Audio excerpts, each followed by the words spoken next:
Take or without, we gon' make it. Show the world that I shine in our greatness. Keep it real, never gon' fake this. Till we make it. Taking off, flying high like a spaceship. Take control, take a shot. All right, welcome back, everybody. This is Danny from Shake the Earth podcast. We've got a special guest and the boss with us today.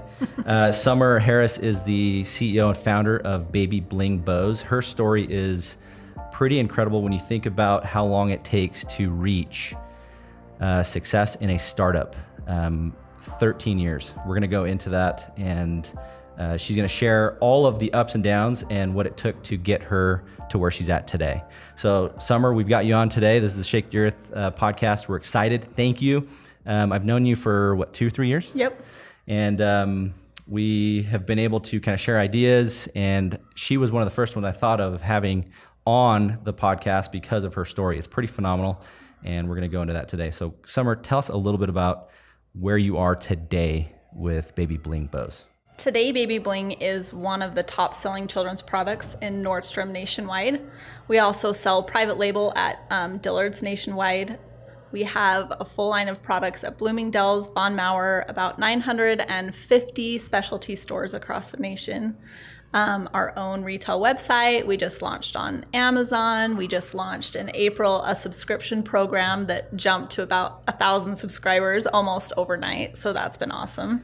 I want to step back. Yeah. Baby Bows. Bows. Baby bows, headbands. like you put them in your baby's on your baby's head. That's it. And you're telling me all these numbers are because of bows. Again, you're talking half of the babies are girls and half are boys. You've actually created a market for baby bows. Right. How'd you come up with the name?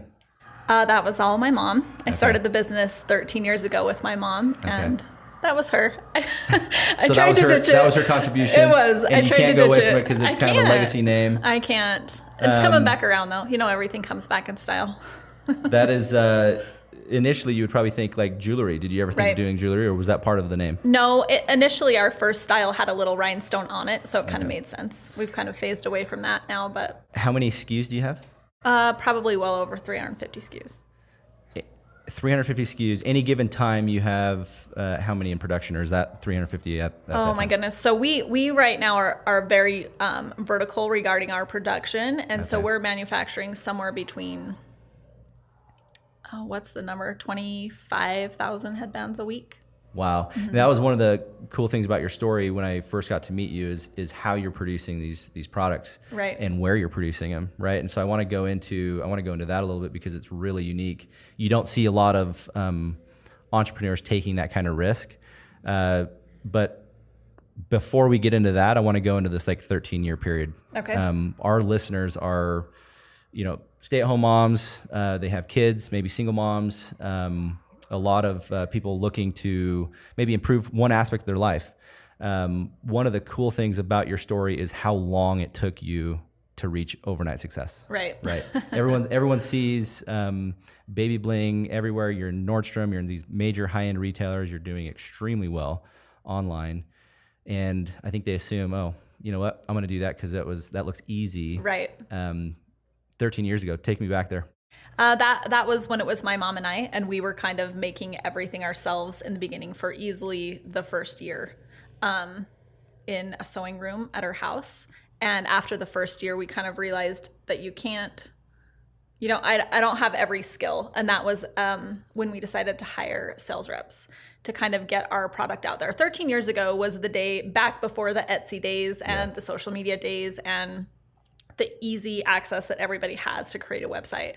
So we were building our business all out of wholesale. And so finding sales reps was our key to growing the business at that time. You had to get into retail. Mm-hmm. You had to, that was kind of lifeblood. Yeah. What was your first big account, or how many stores? I mean, we like were boutiques, I assume kind of a herd of midgets type thing where you have to get into a wholesaler and they take you out to several boutiques. Right. I mean, I would say our first year we had under 100 specialty store boutiques. 4 years in was about the time that we got our first Nordstrom order, which that in and of itself is never overnight. They'll place one fashion order. So Nordstrom has, and most big retailers will have their fashion line, and then they'll have a carryover line. And so when you're just manufacturing a fashion product, they're ordering it from you twice a year. And so it sounds like it's a really big deal. You can't really count on that for cash flow, right? Right. It sounds like it's a really big deal, but it's not. Okay. Did they, cause I'm super familiar with retail, and that's kind of how you and I got connected, but like, did they set like benchmarks or hurdle marks that you had to meet that kind of added some pressure to, once you're in, you have sell in and then sell through, right? So did you have to meet those goals? Right. For us, fortunately, we've always surpassed the sell through goals because our product at the time was meeting a need in the market that nobody really wanted to focus on. And I think that was a big benefit to us, is that we were content enough to be small and only make one thing and focus on it and do that really well.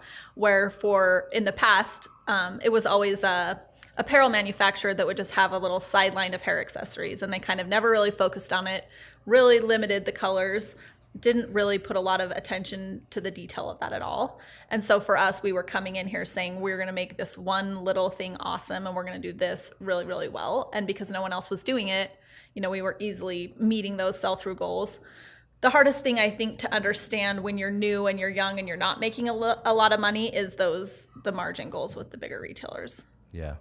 To go into that, because a lot of people don't factor in margin when they consider manufacturing and marketing. Right.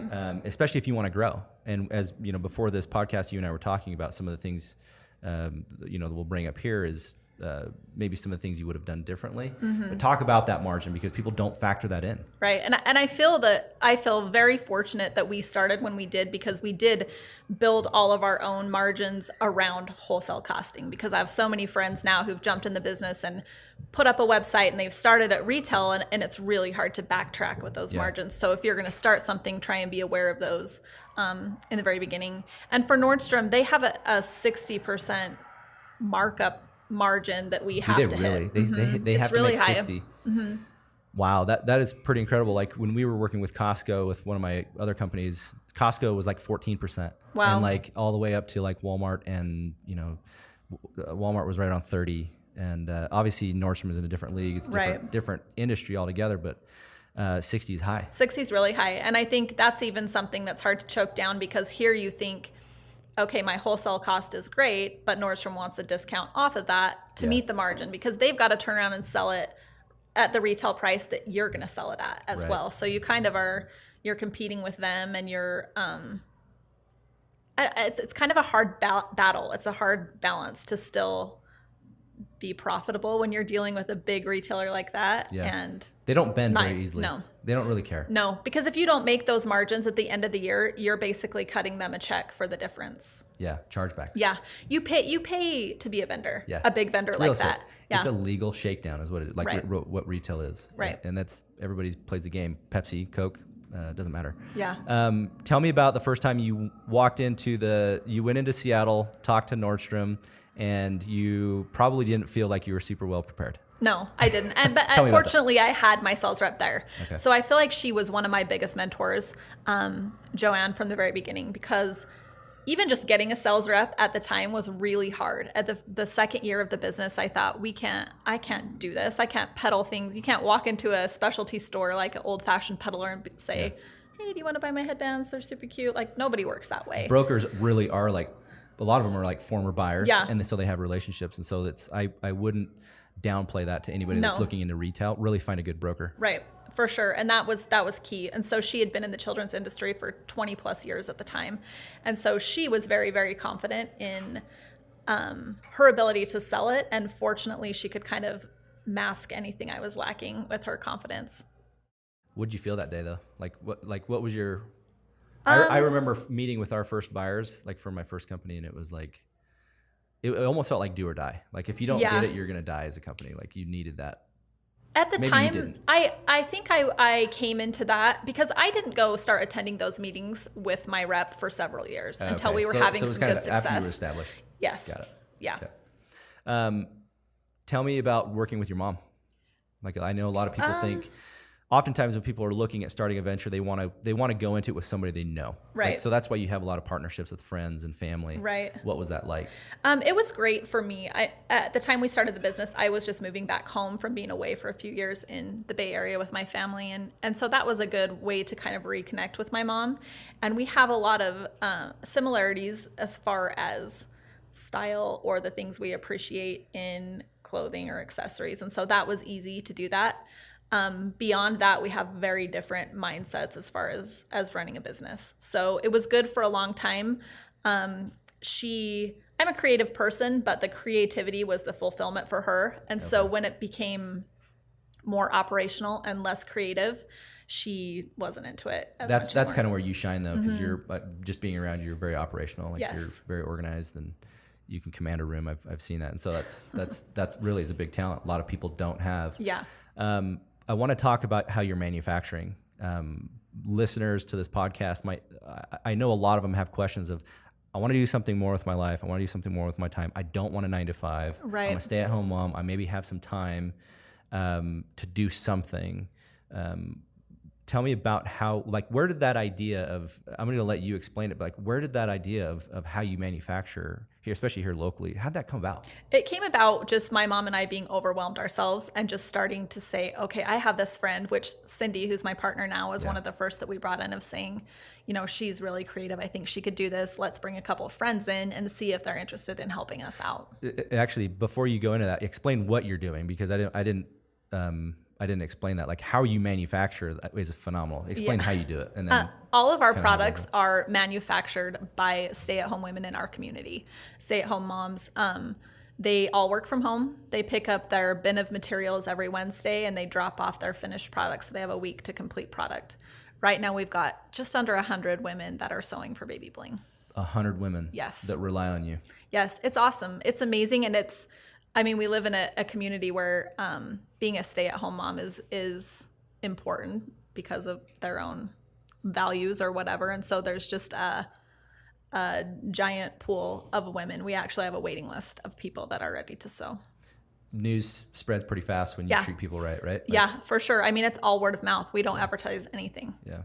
I'm sure people have told you, probably some investors, people that are interested in your business, ship it overseas. Yeah, we've, you get where it's hard. Managing the women and the manufacturing side and production side of that is its own business in and of itself. I have one awesome employee that's all 100% of what she does. She actually has an assistant now just to be able to kind of stay on top of everything.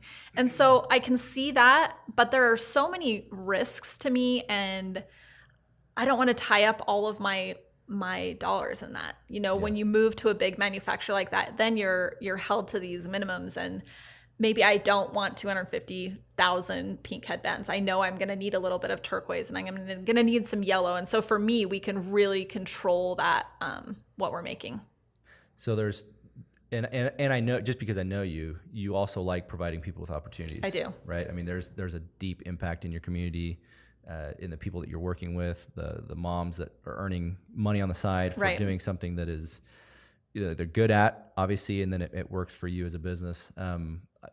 I would say never go away from that. Yeah, that is something that's super important to me. And I've talked about it a few other times before about how there's just kind of this big focus right now on female empowerment. And for me, I feel like that's how I'm contributing to that within my community, because beyond whatever the financial benefit it is for their family, I feel like it gives something back to them personally. At least I hope it does, because I know it did for me. It's really hard to be a stay-at-home mom and still feel like you're accomplishing something at the end of the day and that you completed a task, or that you still kind of have your own identity.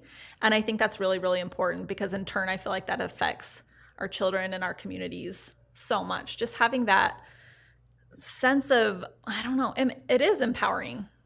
I completed, it's hard when you're a stay-at-home mom and your kids, you're cleaning up the same mess every single day. And it's hard for you to, at the end of the day, to be like, oh my gosh, I completed this, or I did this hard thing. And, your kids are little, and it's 18 years later that someone's going to look at you and be like, oh, you did a great job with that kid.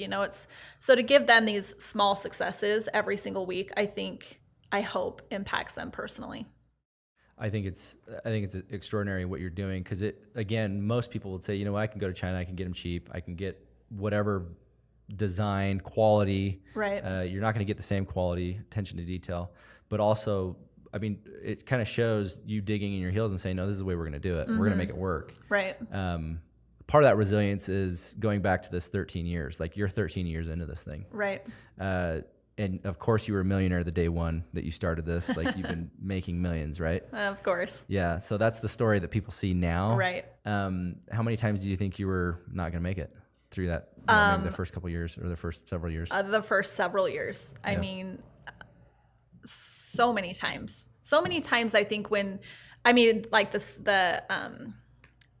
what is I can't think of the acronym, the CPSIA, guidelines, when the government starts having all of these children's safety acts and guides and things put in place, yeah. like, that's really scary. That Yeah. was a huge scary thing for us. And all the process testing and fire requirements testing and all of that, like, that was a really big deal. And then just, I of course am paying all of my employees before I'm paying myself, Yeah. but just those scary times when you're like, holy crap, I'm not going to make payroll for people. Those are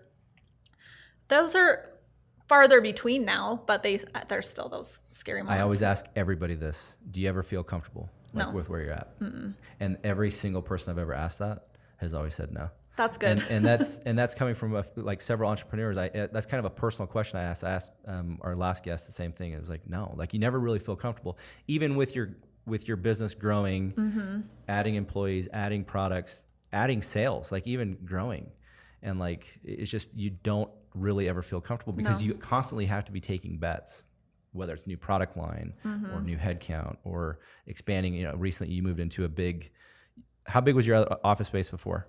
Probably 2,500 square feet. You moved into 10,000 square feet. Right.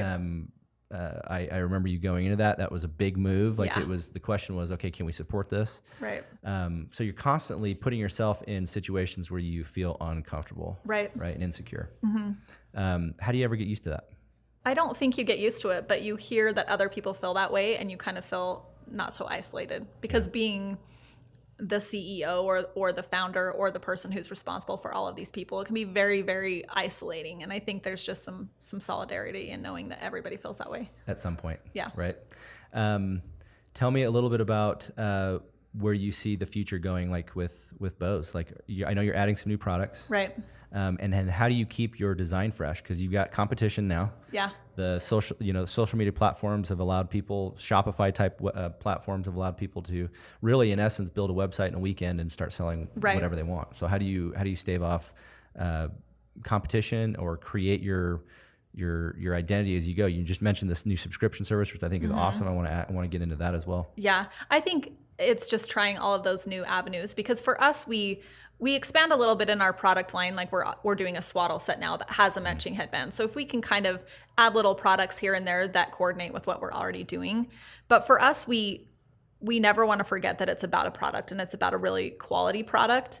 And I think that's kind of where we are going to stay strong. And we're fortunate enough. I mean, when you get in with these really big vendors, they're very loyal. They're not out there shopping for the best bargain. Yeah. And if there's something that they're seeing out there that we're not currently doing, they're going to come to us first and say, will you do this? And, we'll be able to jump on it from there.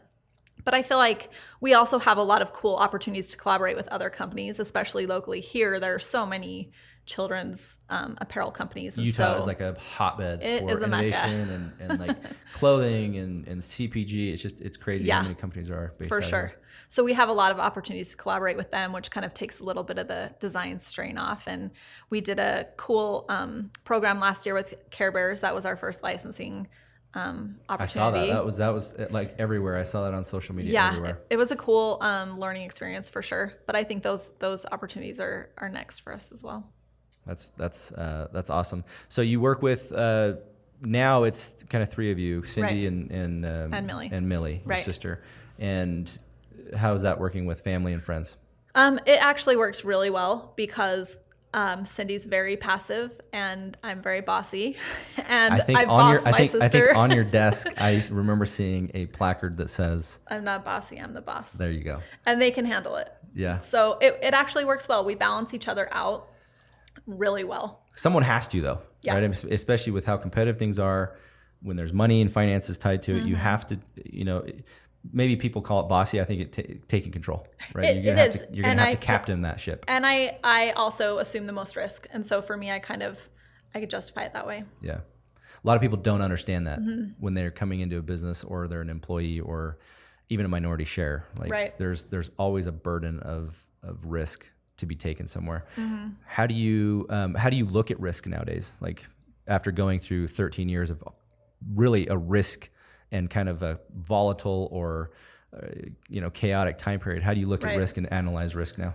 I think a little bit more. I'm definitely more confident because I know that I'm not going to completely fail if I make a mistake. I know that I can bounce back from it. And so I think I'm a little bit less risk averse than I was in the beginning, for sure. But it's still, I still question a lot of things. But also I think I've learned to how quickly things roll through, especially in a business like ours where, okay, we're producing and selling spring, summer fashion right now, right? And for us to be like, oh, something didn't sell, a print wasn't very successful or whatever, and rather getting really hung up on that, I know, you know what, next week we're starting spring, summer 18, and I'm going to be able to correct those mistakes. And you just kind of are able to, you're almost working in the future a little bit enough to where you don't focus on the mistakes you made. I love that you just said that because the first guest, and I'm going to kind of always do this and kind of refer back to people I talk to because there's a lot of they're common denominators. You said don't get hung up on the mistakes you make because you're kind of always you're working in the future. Right. They said the same thing. Most people will internalize and take the blame for maybe a bad product launch or a bad hire, almost to the point where it's detrimental and it prevents any progress going forward. I kind of do the same thing where any mistakes that are made, it's like, okay, step back, remove yourself from the mistake. Look at all the reasons why you made that decision. And if you have to take responsibility, but don't take fault. Like you're doing the best you can with the information you have at that time. Right. And so that's how I look at risk now is like, if I can do as much research as possible, place resources or capital or whatever it might be, if it goes bad, there's not a whole lot you can do. Right. Try to recoup cost, try to recoup some of that money or the time or whatever it might be. Right. But if you're constantly afraid of making those, most people are afraid of actually taking risk. Right. And so they actually never get to that point. Right. But you, over 13 years and going forward, however long you're going to have this before somebody buys you or something, you're going to keep making those mistakes and you're going to keep taking risk, right? Right. Tell me a little bit about how you handle your work life and your family life, because 13 years, your kids were young, right at that time. And like, how'd you do that? Because a lot of our listeners are stay-at-home moms. They are young, they're eager, they're seeing social media, all these things happening on social media. They want to be part of that. But man, I've got 1 or 2 kids or 3 kids and my husband's working and I don't have a ton of time. How'd you do that? For me, I was at home during the first, 7-8 years of everything. And so it was a little bit easier to balance that way, or else I'd go down to my mom's to work there and I would just bring the kids with me. I'm trying to think. My kids were 8, 6, and 4 when I started, and I had a brand new baby. So he was a little bit easier to cart around. For me, I feel like and like I said, it's kind of grown. The business has grown with, I guess, my youngest child to where by the time he was in, first grade and school full time, and I started dedicating more hours a day working toward the business, that's when I feel like it started really, really growing more. But I don't think there's anything wrong with just taking it slow. If you want to start something now and your kids are little, just do what you can do. Don't be scared if you're not meeting everybody else's expectations. If you are going to make a baby hat and you have time to make 50 and you sell all 50, it doesn't need to reflect negatively on you if you're not restocking again for a week. I think people who want to start a business sometimes, and they have some limitations, start thinking too big right off the bat. And I just don't think there's anything wrong with baby steps. Killing your dreams and goals because you haven't reached them within the first year or 13. Yeah. Right? Like, yeah, for sure. Oftentimes that's what's going to kill your momentum and kill your business. I think so. I mean, everything for me was baby steps. I don't have any type of business education. I mean, everything was trial and error and Google and, I've got to just knuckle down and figure this out myself. And there's nothing wrong with that. I don't think you should be scared I don't think you should be scared of failing, and I don't think you should be scared of being really successful too. Because I think a lot of people talk themselves out of it, of, okay, I'm making this headband all by myself right now, and I can't even wrap my brain around if Nordstrom were to call me tomorrow and order 500 headbands, and so people kind of get scared of something successful happening and thinking they're not going to be able to handle that. Yeah, that's a really good point to bring out. A lot of people maybe throttle or hamstring their success because they don't allow their minds to go and say, what if? Yeah. Right. You've had some really, really good learning experiences throughout your business. Right. You've also had some hard knocks. Right. Like, what was probably one of the biggest hard knocks that you experienced before maybe you got your tipping points? I think it was hard for me because I'm very stubborn. I like to be able to do things by myself, right? And this was what I was trying to grow, and this was about me, and my husband was really supportive but wasn't involved in any of the business other than just supporting me. And I had been at my bank for several years. We'd had a few Nordstrom orders. Like, we were a healthy business, by no means crazy profitable, but healthy. Mm-hmm. And I went to go get a credit card just for like a cash flow purpose, overdraft. Yeah. And they wouldn't give it to me unless my husband signed on it. And for me, that was it was really, really hard. That's like, obviously a lot of the business I'm associated with, a lot of them are focused around women and like, enabling women and to be powerful and to do what they need to do. And so hearing that's discouraging. That's really tough. Frustrating. It's hard too, because the product that I manufacture, I mean, this banker was male, and I'm not saying that everybody looks at it that way, but he doesn't, right off the bat, doesn't understand the value in it.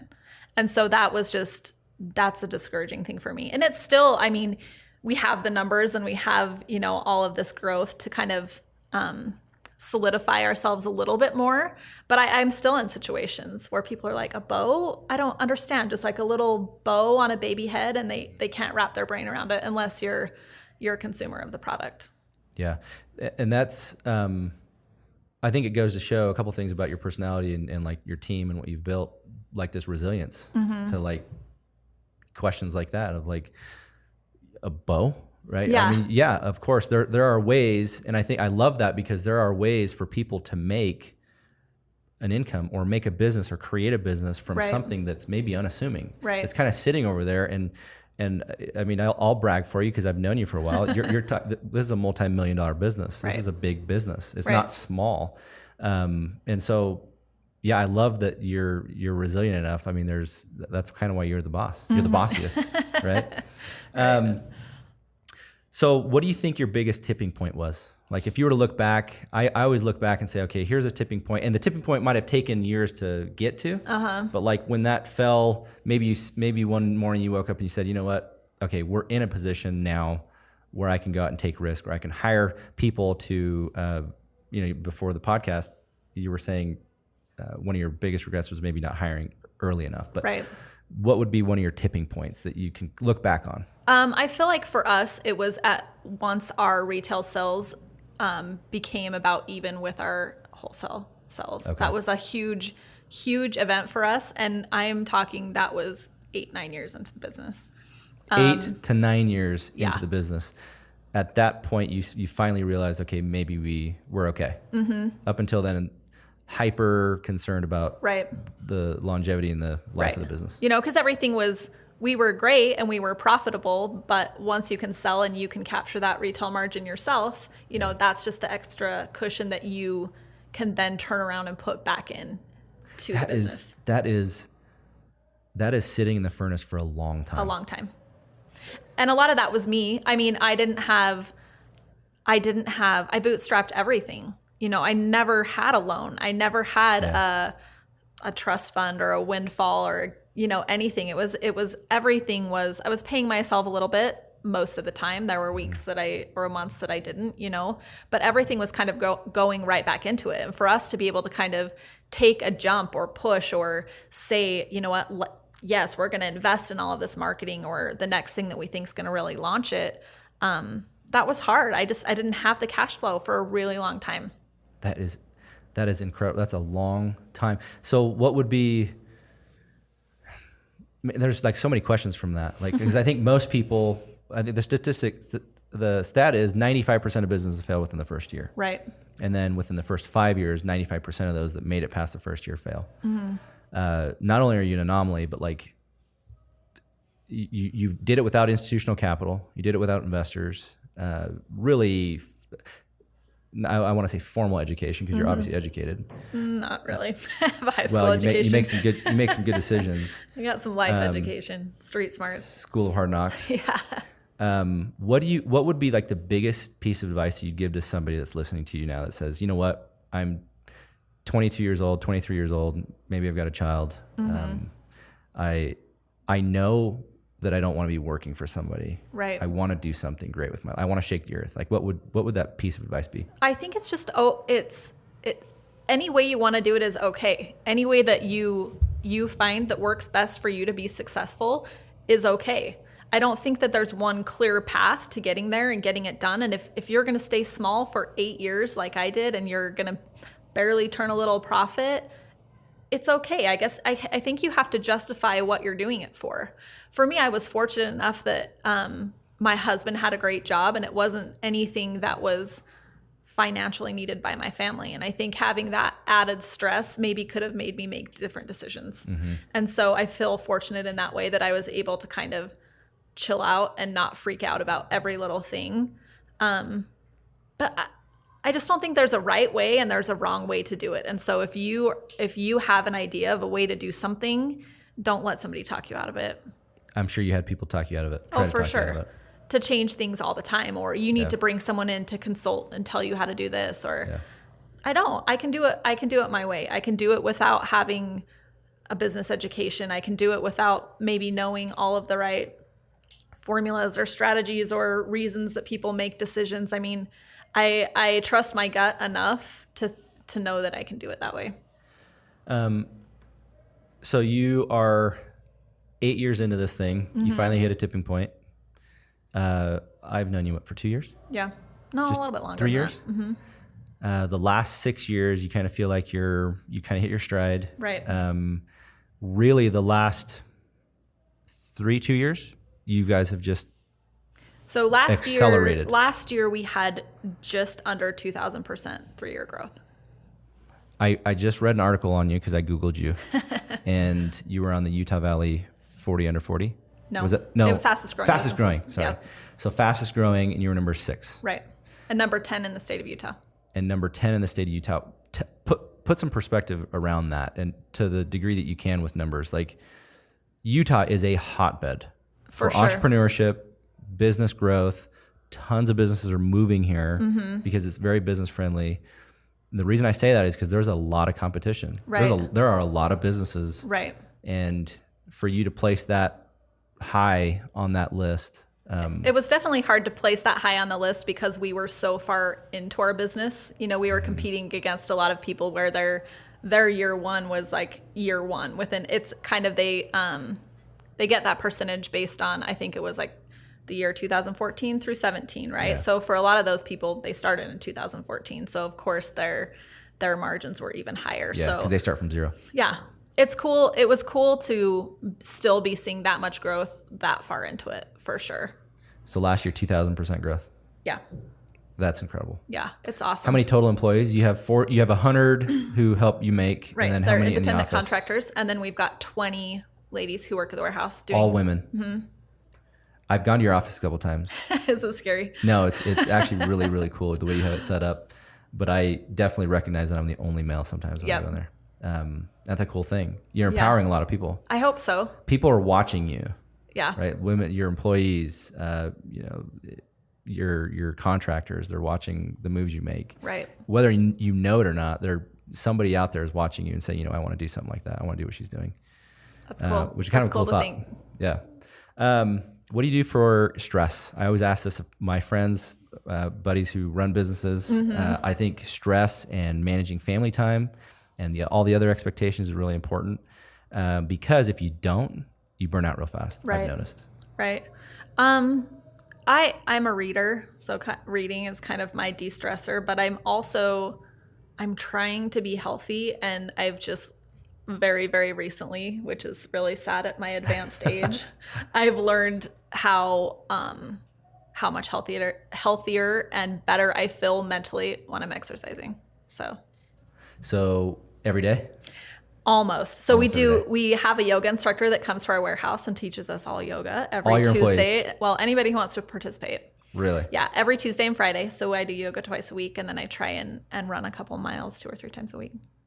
That's a pretty neat perk to Yeah. have somebody come in and do. It's so fun. It's a total bonding thing too. I was gonna say it's almost like a team building slash stress outlet that Yep. you do for your employees. I've also gone there where you actually have to your office where you actually have somebody applying eyelashes to your employees. Yep. Sometimes Like, we'll have they different come in. little vendors come in. We've got chiropractor and that kind You of. take care of people. Well, it's important to me that all of my girls at the warehouse also don't forget about themselves. You know, they're just awesome, and I love how loyal they are to me. I mean, I appreciate that, I think, more than I ever tell them. But I love to feel that loyalty, but I also don't want them to get burnout. You know, I tell them all the time, you know, especially my 40-hour-a-weekers that also have children and families, you know, if you need to schedule your hair appointment during the day, please do it. Go ahead and do it. You know, take care of yourself. Take a little bit of time, and they're better for me when they can do that. I think that goes a long way, especially nowadays. That goes a long way for morale. You're going to get the best out of your employees, but also it doesn't feel like work. Right. Like it feels like a place where they actually want to be, where they can make an impact. What would you say your? I got one of these questions here. This is one question that I always ask friends as well, who are entrepreneurs, or I think are successful, and I'm always fascinated by people. What made you think you could do it? Like I think I mentioned this to you in the email before, but like I had a buddy when I started my first company, I had zero, I had nothing. Like we started from scratch. Him and his dad asked me like point blank, and it wasn't like, "Hey, why do you think you could do it?" It was like, "What makes you think you can do it?" Like the tone of voice was, I could still hear it. That's not how I'm asking you, but I'm asking, what made you think you could do it? For me, I was a consumer, and so I knew the product was really, really good. And I knew that I was never going to forget about making a quality product. And I knew that I was always going to be honorable and honest in my dealings with everybody else. You know, as far as like customer service, we're going to take care of you. Vendors, we're going to take care of you. I always knew that I was going to do that. And I knew that my product was original and it was mine and nobody else was doing it at the time. And I'm very, very stubborn and maybe overly confident in a lot of areas. Stubborn's a good thing, though. It is. I just knew. I knew my intentions were good and I knew my product was good. That is what I call that is like going back to your default. Like when all the times, the first 8 years just kind of suck. It's a grind. Like you're paying out money, you're maybe not making any personally, but like what your default is. And that at the root of it over the years, that's what I've kind of learned and kind of coined in my mind. What's my default? I tell a lot of people, or, in our current business, your why has to be greater than your daily obstacles. Because most people get caught up in the daily obstacles. They're in your face, right? Making car payment, making house payment, those types of things. And really, all those questions kind of go hand in hand with like, what makes you think you can do it? What's your why? I want to finish this by having you tell me what are your goals for Baby Bling? Like, what are you going to continue growth? Can you anticipate 5% or 5,000% growth? Or are you? I don't want any inside secrets, but I want to know. 5,000% growth would be amazing. Would be amazing. Yeah. Exit time. I don't know. We're working right now on international distribution. We're killing it in Japan. Korea's taking off right now. So you are in Japan now? Okay. When did you get there? I want to say last year. We got an awesome distributing partner that we're working with. Okay. So you've gone international. Yeah. Okay. I think that's a big goal for me, just to kind of be everywhere. I think for me, because I'm making one product, I've got to kind of tackle every single sales channel that's available to me. So But that's also a balancing act. That is that's part of the innovation and like stubbornness, right? Of realizing what your strengths and weaknesses are. You also, before I sign off, I want to ask you about the subscription. Okay. Like, tell us about that, how that works, and like tell us. I mean, what was the idea behind that? Well, the idea behind it was, we have all of this inventory that's maybe two seasons old, and we can't bring it back as the same thing that we've always had it. So maybe let's try and rework it into something a little bit different and set up a program where, our inventory isn't massive enough for us to offer it to everybody. Yeah. And just kind of set up a subscription. So did program. you limit it to how many subscribers We would did take? in the very beginning. We thought, let's just do, what did we say? 500, I think was like our opening window, and you get 2 headbands. You don't get to pick them, but we show you what they are every single month. So you have the option to kind of skip that box or continue on with it. We have 2 boxes, one that has 2 of the same style, one that has 2 different styles. In the beginning, they were only one of the headbands was something that was totally exclusive. And so for us, it was kind of the in thing. Everybody kept saying, you should try subscriptions because we love to buy your stuff. And so, I mean, we opened it up to 500 and probably had 300 subscribers within the first 5 or 6 hours. And we were completely blown away. Holy smokes. To where you we didn't anticipate that kind of response? No. Did you build it up over time, or was it like? We did. So we didn't want to do it poorly. Yeah. And we made a lot of mistakes the first couple months. It was kind of hard learning the platform and trying to figure all of that out. Yeah. And then we opened it up to another 500, and those just got, swallowed You're up. up right around 1,000, and you just really launched it like barely. Yeah. And then we'll open it up next month to another 1,000. But now we're at the level to where we can produce something specifically for subscriptions, So which now is really it's cool. created a whole side business within your Whole business. side business. And I mean, we had no idea that there were these buy, sell, trade groups. Have you heard of these on like Facebook and stuff? I saw one I think Millie and I were talking about it, and you have like this black market for baby bows. It's so crazy to me. And these people become collectors. Yeah. And so it's really awesome when, the subscribers are getting something nobody else can get, and to kind of see them auctioning it on buy, sell, trade. It's so I saw bizarre. one photo that you guys have up in your office. I think it was maybe your old office, but it was one of your customers it looked like hundreds of bows. Easy. Like hundreds of bows. I think she has everything. It's incredible. Yeah, it's unbelievable. But it goes to like what you've built. Like people want to be associated with that. It's so cool. It's not just, it's a great product, but it's not just a product. It's actually, they've bought into your brand. Like they are part of your brand. Right. And they're evangelists for you. Yep. And they're helping spread that. Last question. What is your favorite design of your product? Like it's probably got to be the classic because it's been with you forever. But what's your favorite product of yours? Our knot. I mean, I always say, everybody asks me that, and I say our white knot because it's our best seller. But it really is. It's beautiful. It goes with everything. Kind of timeless. Everybody loves it. The knot style that we have was another one of our tipping points. That just mass appeal and something that was different when we launched it at the time. So that product will always have a special place in your heart. For sure. And that catalyst. was really the first design that came out of me and Cindy, after my mom left. My mom and I were a part of all of the design, so that was kind of our first one together too. That's awesome. So where can people find you? Babyblingbows.com, Baby Bling on Instagram, and Baby Bling Bows on Facebook as well. Awesome. Now, if we have some of our listeners that may have questions, are you okay if they reach out via social media?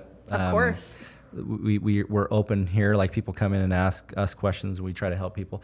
I think where you have reached a level of success. I was kind of telling you, people are watching you. Awesome.